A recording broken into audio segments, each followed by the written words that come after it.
बिस्मिल्लाहिर्रहमानिर्रहीम चैप्टर 3 के नोट्स। इसमें हमें की जो क्लिनिकल प्रोसेसेस हैं लाइफस्टाइल मेडिसिन के उसके बारे में पता चल रहा है।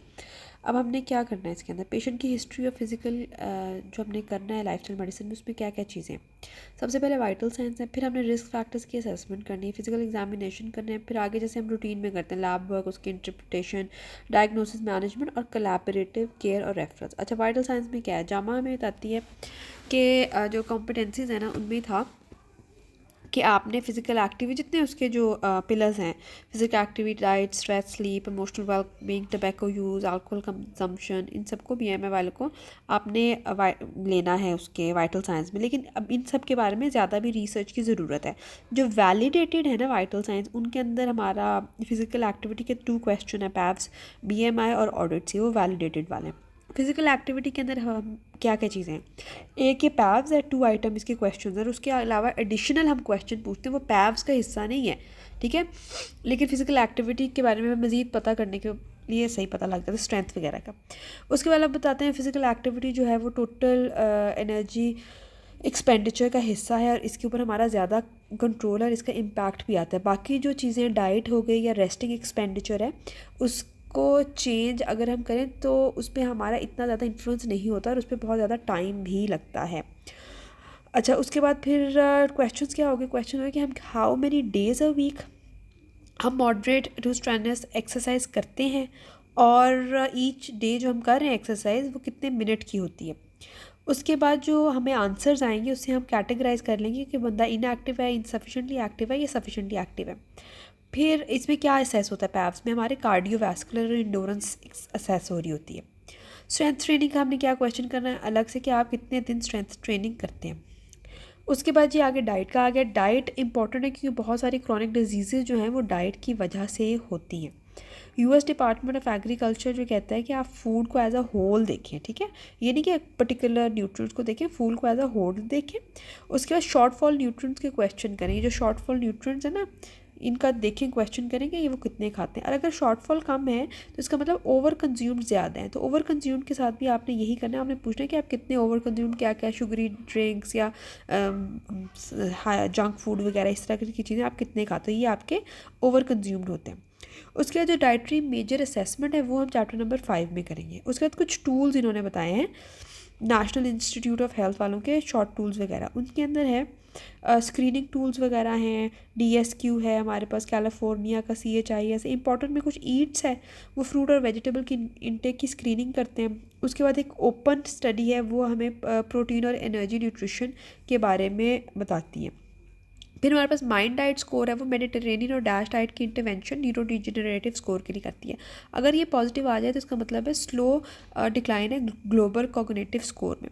फिर SOS फ्री डाइट है टी कोलन्स की, उसके अंदर जो शुगर, ऑयल और सॉल्ट फ्री जो है इसकी स्क्रीनिंग की जाती है और आपसे पूछा जाता है कि आप नट्स और फ्रूट्स, लेग्यूम्स, ग्रेन्स, वेजीज कितने ले रहे हो, और बाकी जो एनिमल प्रोडक्ट्स हो गए वो इंक्लूडेड नहीं होते, added sugar, salt, oil, refined grain process. इससे ना ये स्क्रीनिंग कर लेते हैं। ये T Colin Campbell Center for Nutrition की स्टडीज़ में से था SOS फ्री डाइट स्क्रीनिंग। अच्छा, उसके बाद हमारे पास शॉर्ट फॉर्म फूड क्वेश्चनर है, ये एक इफ़ेक्टिव इंस्ट्रूमेंट है असेस करने के लिए डाइट की क्वालिटी प्राइमरी केयर में, ठीक है। उसके बाद ये बेहतर है एक्सटेंडेड फूड क्वेश्चनर से, लेकिन ये एग्रीमेंट नहीं है टाइम्स दिखाता 24 टेलीफोन बेस्ड रिकॉल से।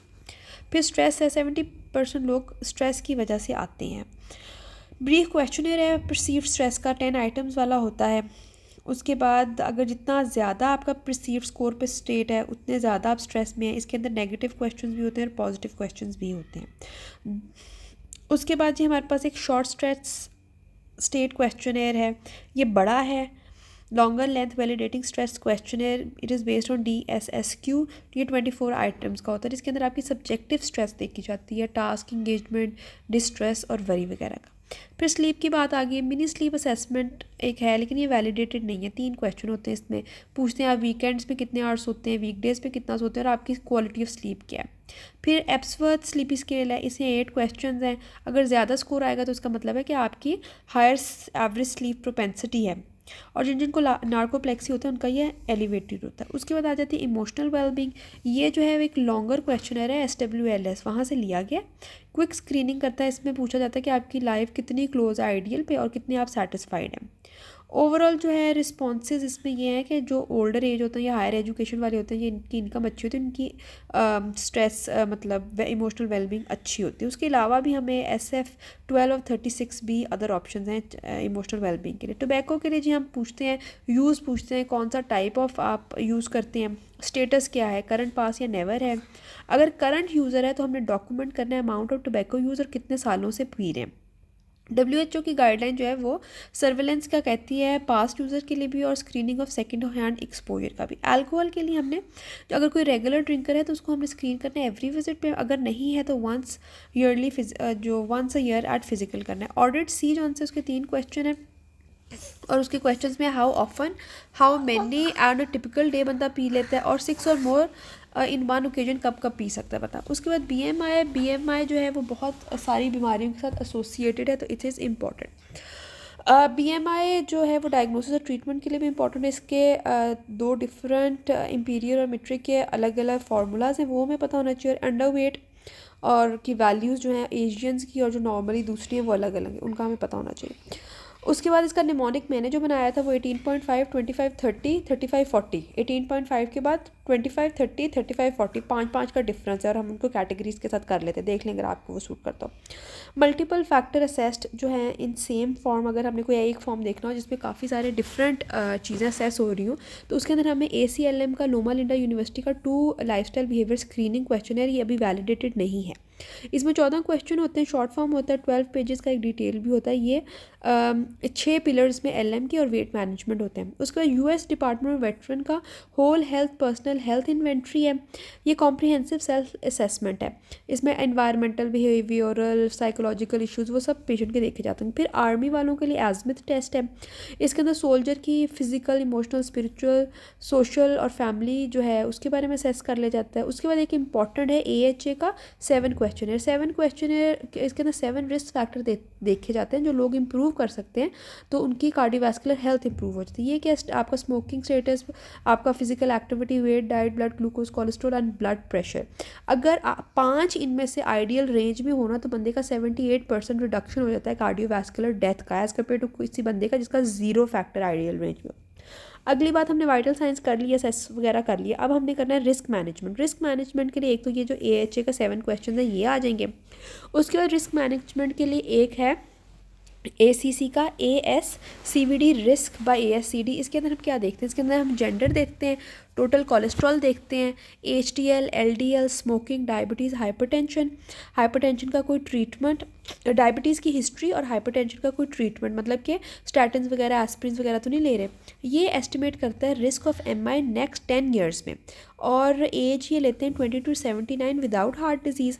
और इसके जो रिजल्ट्स होते हैं वो 10 ईयर इवैल्यूएशन ऑफ एथेरोस्क्लेरोसिस का बताते हैं और CVD डिजीज़ को फिर में कैटेगराइज कर लेते हैं कि इसको होएगा कि नहीं, एज लो, बॉर्डरलाइन, इंटरमीडिएट या हाई रिस्क।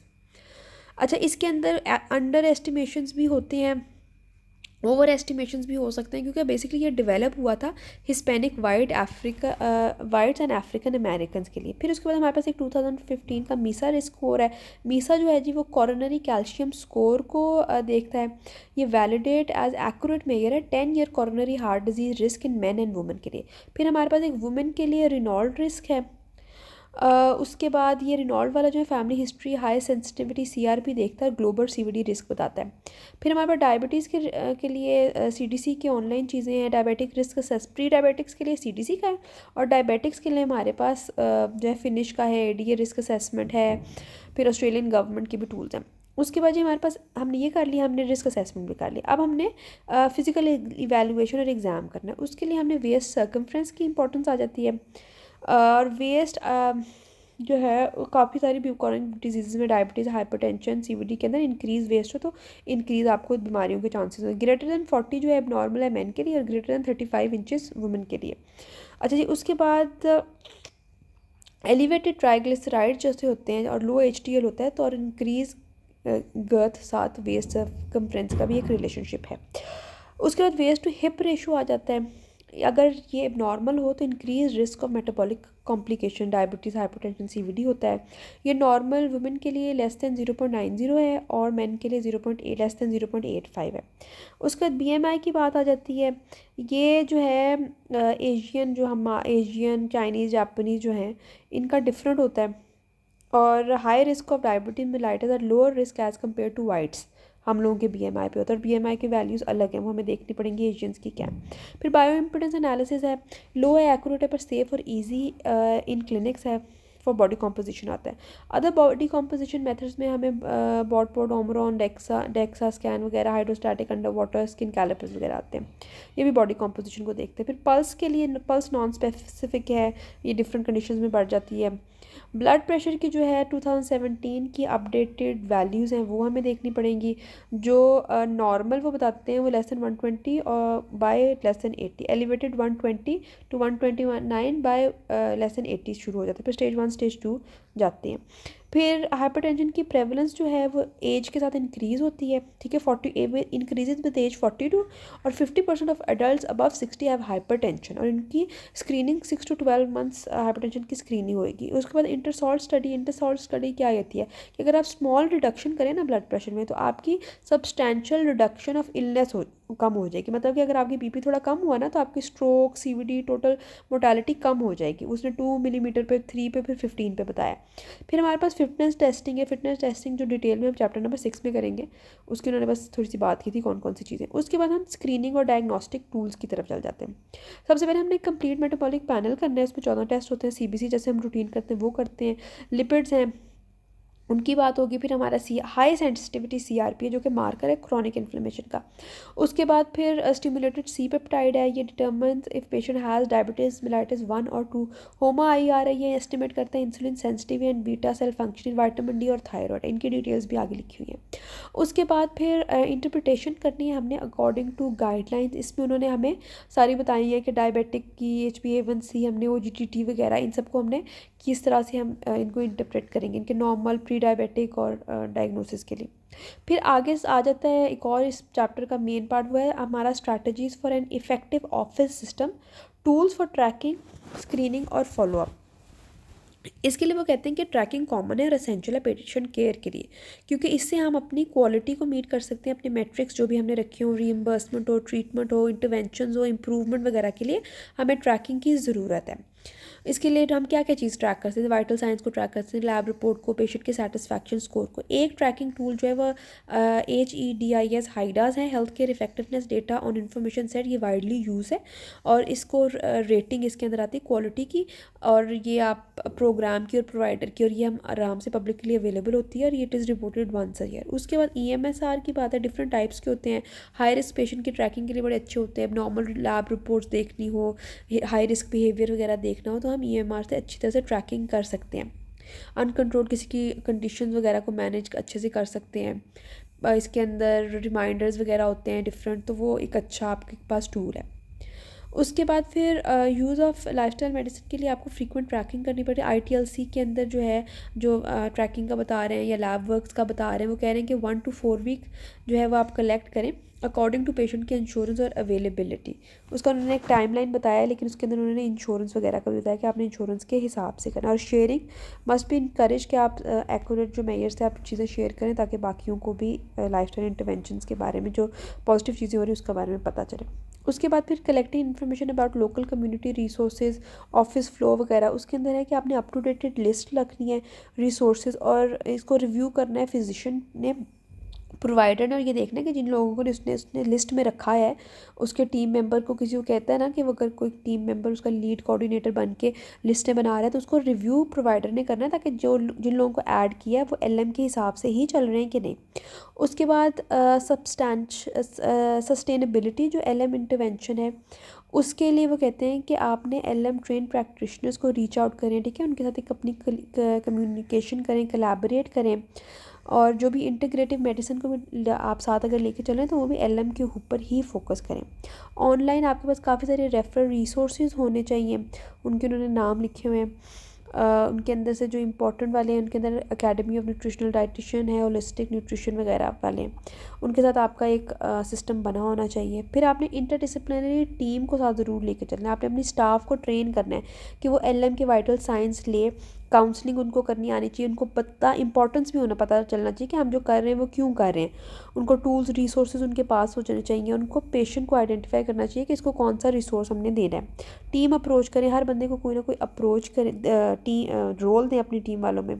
और आपके जो आउटकम ऑफ द टीम्स, आपने जो टीम बनाई की है कि ये टीम जो है आपकी एडवोकेट करे एलएम को primary treatment modality for chronic disease, patient को सपोर्ट करें, उनकी सेल्फ एफिकेसी सेल्फ मैनेजमेंट को बढ़ाए, हाई ट्रीटमेंट कंप्लायंस करें, पॉजिटिव आपके हेल्थ आउटकम्स आएँ। आप अपने ऑफिस सिस्टम को ठीक तरह से करें, आइडेंटिफाई पेशेंट की नीड करें, ऑप्टिमाइज टाइम करें, ईएमआरस को यूज़ करें, रजिस्ट्रीज, रेफरल्स, इन सब चीज़ों को, ग्रुप को यूज़ करें और ज़्यादा एफिशिएंट अपना सिस्टम बनाएं। 10 कैरेक्टरिस्टिक्स ऑफ एफिशिएंट टीम उन्होंने बताए, उसके अंदर लीडरशिप हो, मैनेजमेंट हो, कम्युनिकेशन हो, स्ट्रैटेजी हो, रिवॉर्डिंग चीज़ें हो, ट्रेनिंग हो, डेवलपमेंट हो, रिसोर्सेज अच्छे हो, स्किल क्लैरिटी ऑफ विजन हो, क्वालिटी आउटकम्स हो, सपोर्टिव टीम हो, रिस्पेक्टिंग एंड अंडरस्टैंडिंग हो।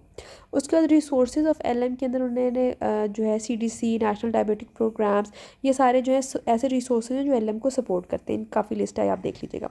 उसके बाद ग्रुप विजिट्स को हमने ऑप्टिमाइज़ कैसे करना है। ग्रुप विजिट्स को ऑप्टिमाइज़ इस तरह करना है कि आपने टीम की अप्रोच लेनी है, सपोर्टिव टीम हो, ऐसे लोगों को इकट्ठा करें जिनके सिमिलर कंसर्न्स हो, बिलेबल सही तरह से हो, फोकस करें क्रॉनिक डिजीज़ पे, मैनेजमेंट प्राइमरी केयर में 2 से 4 हेल्थ प्रोफेशनल्स हों जिनमें से डॉक्टर भी साथ हो और वो हेल्प करें पेशेंट की नीड्स को। ग्रुप की वैल्यू क्या है। ग्रुप की वैल्यू ये है कि आपकी इम्प्रूव्ड एक्सेस ऑफ केयर होती है, इंक्रीज्ड पेशेंट प्रोवाइडर सेटिस्फैक्शन होती है, रिड्यूस्ड कॉस्ट होती है, increased efficacy using existing resources होता है। आपका टाइम मतलब कम होता है, एफिशिएंटली पेशेंट को देख सकते हो, पेशेंट जो क्रॉनिक डिजीज़ ओरिएंटेड बात है वो कर सकते हो, साइकोलॉजिकल नीड्स पेशेंट की अच्छे से कैटर हो सकती हैं, ठीक है, और उनको इन्फॉर्मेशन मिल सकती है, बेटर मॉनिटरिंग हो सकती है, रिड्यूस्ड हॉस्पिटलाइजेशन होती है, पीयर सपोर्ट साथ होती है। तो ये कुछ इसके फ़ायदे हैं। कॉस्ट इफ़ेक्टिवनेस जो है ग्रुप विजिट्स की, वो हमें कैसे पता चली। वो ट्रेंटो ने एक 4 ईयर का रैंडमाइज कंट्रोल ट्रायल किया था डायबिटीज़ के पेशेंट का, और उसने बताया था कि एक्सपेंडिचर जो था डायबिटीज़ मेलाइटिस 2 के पेशेंट का 30% ड्रॉप हुआ ग्रुप विजिट्स की वजह से। तो ये हमारे पास एक एविडेंस भी आ गया। उसके बाद फिर ऑपरेशन उन्होंने ग्रुप विजिट्स का बताया कि किस तरह से होता है। एक इसमें यह है कि हमें स्टार्ट करने से पहले कॉन्फिडेंशियलिटी साइन करनी है कि जो उसकी पर्सनल इन्फॉर्मेशन है वो हम नहीं पेशेंट की करेंगे डिस्क्लोज, लेकिन जो डिज़ीज़ के बारे में या जो जिस चीज़ में हम एग्री करें शेयर करने के लिए वो एग्रीड हम चीज़ें करके फिर बाद में शेयर करेंगे। अपॉइंटमेंट्स हमारे शेयर हो सकती हैं या ड्रॉप इन हो सकते हैं जिसमें सब पेशेंट्स इकट्ठे हो जाएं, वॉक इन आए और उसके बाद उनको ग्रुप की तरह देख लिया जाए। ग्रुप्स हेट्रोजीनियस भी हो सकते हैं जिनमें सेम बीमारियां हों या होमोजीनियस हो सकते हैं, और ये अकॉर्डिंग टू एज, जेंडर या कुछ भी हम ग्रुप बना सकते हैं। अच्छा, collaboration with allied health care professionals, उन्होंने बताया कि आप अगर सबके साथ मिलकर करेंगे तो आपकी इंप्रूव्ड आउटकम्स होंगे, इन्हांस पेशेंट इंगेजमेंट होएगा और क्रॉनिक डिजीज़ की सेल्फ मैनेजमेंट बड़ी अच्छी हो जाएगी। उसमें उन्होंने एग्जाम्पल दिया था कि 1 साल के अंदर आपने जो डाइटिशियन का, डॉक्टर का और दोनों का कंबाइंड एक उन्होंने बताया था कि वेट लॉस पे क्या असर पड़ा है। तो बेसिकली इनकी खुद भी इनकी एजुकेशन भी थी कि इससे अच्छे इफ़ेक्ट्स आ रहे हैं कि डॉक्टर से भी वेट लूज़ हो रहा है, डाइटिशियन से भी हो रहा है, दोनों का मिलके भी अच्छे से हो रहा है। फिर वेट लॉस प्रोग्राम, इसके अंदर उन्होंने हील एक वेट लॉस प्रोग्राम है उसकी बात की थी कि weight reduction, improved BP and physical fitness parameter जो है मेंटेनेंस होता है behavioural change after 5 year of programme. ठीक है, हील में उन्होंने ये देखा था कि प्रोग्राम के 5 साल बाद भी इतना अच्छा प्रोग्राम था कि उसके बाद भी ये सब चीज़ें मेंटेन रही। फिर ले हेल्थ की एजुकेशन का काम है वो रूरल सीनियर सेंटर्स में हुआ। फिर प्राइमरी केयर के अंदर वो कहते हैं लेवल ऑफ फैसिलिटेशन, कम्युनिकेशन वगैरह ईज़ आप करें, नर्सेज प्रोग्राम कोऑर्डिनेशन इंपॉर्टेंट होते हैं प्राइमरी केयर में अगर आपने अपने प्रोग्राम्स को अच्छे से इम्प्लीमेंट करना है। उसके बाद उन्होंने इम्प्लीमेंटेशन ऑफ टीम अप्रोच जो है वो क्रॉनिक केयर मॉडल से आपने बताना है। तो उसके अंदर उन्होंने ऑर्निश का एग्जांपल दिया। ऑर्निश को हमें याद कैसे करना है कि जैसे हमारी डाइट, एक्सरसाइज, स्ट्रेस है, इसको हर एक के लिए उन्होंने एक स्पेशलिस्ट डाल दिया, और फिर गुड कम्युनिकेशन, सपोर्ट और मार्केटिंग के लिए भी एक स्पेशलिस्ट डाल दिया। ठीक है, नर्स का भी जैसे नर्स आम काम जो होते हैं नर्स के वही हैं। एक्सरसाइज फिजियोलॉजिस्ट के अंदर पार क्यू टेस्ट की बात की। हेल्थ कोच के अंदर इम्प्लीमेंटेशन और कॉन्स्टेंट सपोर्ट, अकाउंटेबिलिटी की बात अलग है। स्ट्रेस मैनेजमेंट ने माइंड बॉडी टेक्निक्स की हैं। डाइटिशियन ने न्यूट्रिशन की जैसे नॉर्मल करती वो किया। शेफ़ का ये कि उसने बैरियर हटाए हेल्दी ईटिंग के, और ग्रुप सपोर्ट स्टाफ ने वो ग्रुप सपोर्ट की डायनामिक्स बेहतर की है। मार्केटिंग डायरेक्टर का भी जैसे कम्युनिकेशन वगैरह किया है। मेडिकल फिटनेस कोलैबोरेशन जो है वो हेल्पफुल होती है for programmes that need long term fitness programme counselling and medical oversight. एक अलग बात होगी और इससे अकाउंटेबिलिटी और आउटकम्स बेहतर होते हैं। सेफ वे, ये एक अलग से, देखिए ऑर्निश वाला एक प्रोग्राम अलग था और ये एक अलग एक प्रोग्राम आ गया मेडिकल फिटनेस कोलैबोरेशन वाला, ठीक है। इसके अंदर क्या होता है, सेफ वे पेशेंट को दिया जाता है ताकि वो ट्रांजिट करे from structured clinic to home community based exercise में। क्वालिफाइड स्टाफ और वो सब चीज़ें होती हैं। उसके बाद क्रॉनिक केयर मॉडल्स कुछ आ गए हैं। आईसीसी आ गया, आईसीसी डब्ल्यूएचओ की तरफ से था और ये बेसिकली कहता है कि आपका health care system can and must update अपना क्रॉनिक केयर प्रैक्टिसेस 3 लेवल्स पे, माइक्रो, मीजो और मैक्रो, ठीक है। सीसीएम जौन सा ये AHRQ की तरफ से था। ये कहता है कि आपकी कोलैबोरेटिव जो केयर मैनेजमेंट होनी चाहिए, सेंटर ऑफ मॉडल पेशेंट होना चाहिए और आपकी मैनेजमेंट ऑफ जो विजिट्स हैं वो नर्स नहीं करना चाहिए। लीडर जो है आपका डॉक्टर होगा और क्लिनिकल एक्सपर्ट होगा, इंटेंसिफाई आपका केयर करेगा और आपके साथ जो है लर्निंग और अंडरगोइंग कोचिंग जो है रेजिडेंट वो करेंगे। आपकी प्रॉपर टीम होएगी जो एक्सपर्ट के साथ काम करेगी, कोऑर्डिनेट करेगी और फैसिलिटेट करेगी पेशेंट केयर को। और वैल्यू बेस्ड केयर एक और उन्होंने बात कर दी, उन्होंने कहा कि अगर आप इंसेंटिव्स वगैरह दें तो ये अच्छा शायद गोल्स अचीव करने में हेल्प करेंगे। फिर एक और मॉडल आता है क्रॉनिक केयर मॉडल, ये मैकॉल इंस्टीट्यूट और एड वैगनर ने किया था। ये हेल्पफुल करता है एक्सप्लेन करने में कम्युनिटी की इन्वॉल्वमेंट हेल्थ में। वो कहते हैं इधर भी आपने अपना पेशेंट को सेंटर रखना है, लेकिन ये वाला पेशेंट आपका इन्फॉर्म्ड, एक्टिवेटेड, इंगेज्ड पेशेंट होगा और जो आपका प्राइमरी केयर की टीम है ना वो बड़ी prepared, proactive, trend, behavioural change की सब चीज़ें उसको पता होंगी। और जो पेशेंट और प्रोवाइडर हैं वो एक साथ काम करेंगे और साथ अपनी लोकल जो कम्युनिटी है, हेल्थ केयर सिस्टम, उनको भी साथ इन्वॉल्व करेंगे, साथ काम करेंगे। इसकी उन्होंने काफ़ी सारी गाइडलाइंस दी और बेसिकली कुछ खास नहीं है, नॉर्मल चीज़ें हैं कि कोऑर्डिनेशन रखें, जो भी अगर गलतियाँ हैं उनको इम्प्रूव करें। सेल्फ मैनेजमेंट पे पेशेंट की उन्होंने बड़ी मॉडल में तवज्जो दी है। EMRs की बात की है, decision support, evidence based data आपके पास हो, इस सब चीज़ों की उन्होंने प्रॉपर गाइडलाइंस बता के बताया। फिर WHO की एक US department of veteran affair है, ये हॉस्पिटल सिस्टम में आई थी और ये उन्होंने कहा बड़े इसके प्रॉमिसिंग आउटकम्स हैं। फिर उसके बाद आगे हम सक्सेसफुल प्राइमरी केयर और ऑफिस बेस्ड मॉडल की बात करते हैं। उसके अंदर उन्होंने रॉबर्ट वुड जॉनसन का एक प्रोग्राम है प्रिस्क्रिप्शन फॉर हेल्थ, उसका बताया कि 6 साल का इनिशिएटिव था। 22 प्राइमरी केयर में काम हुआ था, 27 उन्होंने एविडेंस बेस्ड स्ट्रैटेजीज बनाई थी और टारगेट इनका ये था कि इन्होंने इंप्रूव करना था delivery and effectiveness of health behaviour, tobacco, risky alcohol, unhealthy diet, lack of physical activity को उन्होंने टारगेट किया था। बड़े अच्छे इनके रिजल्ट्स थे। कहते कि प्राइमरी केयर वाले बड़ा कुछ करना चाहते हैं अगर उनके पास फंडिंग हो। सेकंड वेव के अंदर उन्होंने कहा था कि in order to implement health behaviour changes एक अच्छा मॉडल हमारे पास होना चाहिए, पेशेंट सेंटर जैसे मेडिकल होम्स वगैरह होने चाहिए और रीडिज़ाइनिंग वगैरह की भी ज़रूरत है, कम्युनिटी को साथ लेके आने की भी ज़रूरत है। और इसका फ़ायदा इस अचीवमेंट्स में ये था कि काफ़ी सारी स्टडीज़ इसके बाद इसके रिजल्ट्स पे पब्लिश हुई थी, टूल किट भी बन गई थी और AHRQ ने EPSS भी बना लिया था जो पेशेंट जो डॉक्टर के लिए बड़ा हेल्पफुल था। फिर quality improvement for LM intervention के अंदर अगर हमने क्वालिटी इंप्रूव करनी है तो हमने ऑनगोइंग मेजरमेंट्स देखनी है, टीम हमारे पास बड़ी अच्छी होनी चाहिए और हर किसी को अपना रोल सही तरह पता होना चाहिए। अगर हमने क्वालिटी इंप्रूव करी तो रोल्स भी टीम के आगे पीछे कर सकते हैं, हम उनको रीडिफाइन कर सकते हैं। मैप करना है, हमने एनालिसिस करना है कि कहाँ मसला हो रहा है, स्टेप्स अपने सारे देखने हैं और अगर मसले हो रहे हैं तो फिर हमने एक नया प्लान बनाना है और वो बनाना है हमने PDSA यूज़ करके। और जो मसले हैं उनको एनालिसिस करने के लिए रूट कॉज एनालिसिस करना है। अब PDSA क्या है, प्लान डू स्टडी एक्ट है। इसकी small scale improvement over short period of time of जिसमें सेवरल साइकिल्स लगे चीज़ को बेहतर होने में, उसके लिए होता है। प्लान में हमने देखना है कि हमने हु व्हाट वेयर व्हेन और क्या एक हाइपोथेसिस बनाना है कि भाई ये मेरा प्लान है, इसके रिजल्ट्स ये निकलने चाहिए। डू में हमने जो प्लान बनाया है हमने उसको कैरी आउट करना है, उसको डॉक्यूमेंट भी करना है और उसको एनालाइज भी करना है। स्टडी में जब वो कंप्लीट हो गया तो हमने कंप्लीट एनालिसिस करना है, कंपेयर करने आउटकम्स टू प्रिडिक्शन और समराइज करना है। एक्ट में हमने देखना है कि अच्छा ये मसले हो गए, अब दोबारा से जब हमने शुरू करना है तो हमें क्या चेंजेस करनी चाहिए। उसके बाद रूट कॉज एनालिसिस है, ये भी एक टूल है जिसको हम लोग मतलब कर सकते हैं, इसको इम्प्लीमेंट कर सकते हैं, जिसके अंदर हमने देखना है कि मसला क्या है। जब कोई मसला हो जाए या नियर मिस हो जाए तब हम इसको करते हैं। इसमें हमने 5 वाइज पूछने, इसलिए क्योंकि एक मसले के पूछे क्यों हुआ क्यों हुआ क्यों हुआ 3 से 5 दफ़ा पूछें तब असली मसला पता लग सकता है। और सो व्हाट भी पूछना है कि अगर ये मसला हो गया तो अब क्या हुआ होगा, मतलब कि इसका कॉन्सिक्वेंस क्या निकलेगा। इससे हम ये एस्टिमेट करें कि अच्छा अब ये ख़राब हो गया ना, इससे हमें क्या नुकसान हुआ या इस चीज़ के ख़राब होने से क्या इंपॉर्टेंस इंपॉर्टेंस थी या इसके ठीक होने से हमारे लिए क्या इंपॉर्टेंस थी वो निकल आती है। इसका जो डायग्राम हम बनाते हैं ना उसके एंड पे जो एक फिश बोन से बनाते हैं उसके एंड पे हम लोग प्रॉब्लम अपना लिखते हैं कि ये प्रॉब्लम है, और उसके बाद उसकी जो हड्डियाँ बनाते हैं ना उसमें लिखते हैं कि ये प्रॉब्लम किस वजह से हुई।